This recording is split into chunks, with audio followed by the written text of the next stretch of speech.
এই মুহূর্তে যে বড় খবরে আমরা রয়েছি 2026 সালের বিধানসভা নির্বাচনের আগে কল্পতরু পশ্চিমবঙ্গ সরকার। এবার বেকার ভাতা দেওয়ার সিদ্ধান্ত পশ্চিমবঙ্গ সরকারের। মাসে 1,500 টাকা করে বেকার ভাতা দেওয়ার সিদ্ধান্ত।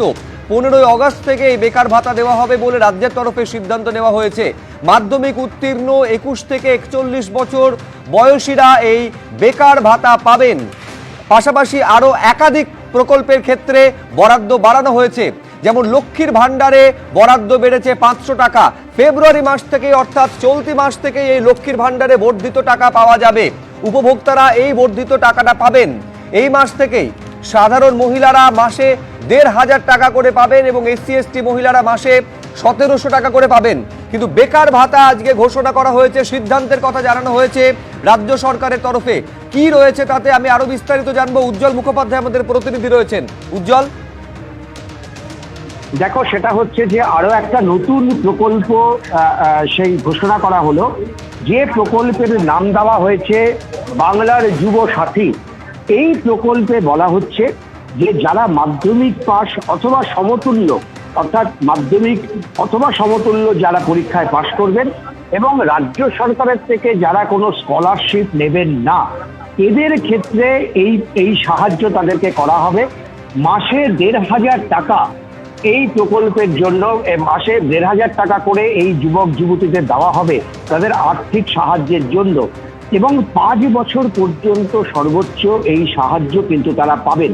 অর্থাৎ 21 থেকে 40 বছর পর্যন্ত যাদের বয়স, যারা কোনো চাকরি পাননি কিন্তু মাধ্যমিক পাশ করেছেন, রাজ্য সরকারের কাছ থেকে কোনো স্কলারশিপ পান না, এরকম যুবকদের 1,500 টাকা করে আর্থিক সহায়তা দেওয়া হবে সর্বোচ্চ 5 বছরের জন্য।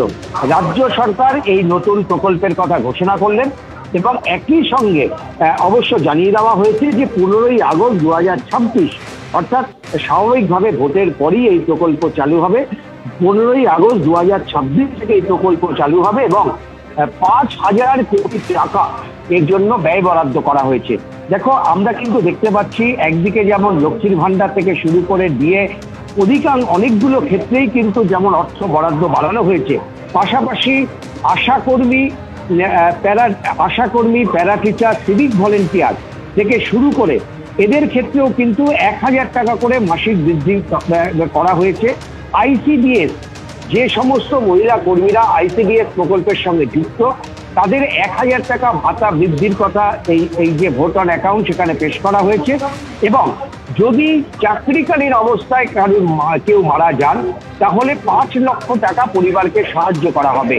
প্যারা টিচার, শিক্ষাবন্ধু সহায়িকা, স্পেশাল এডুকেটর, এদের ক্ষেত্রেও কিন্তু 1,000 টাকা ভাতা বৃদ্ধি করা হলো।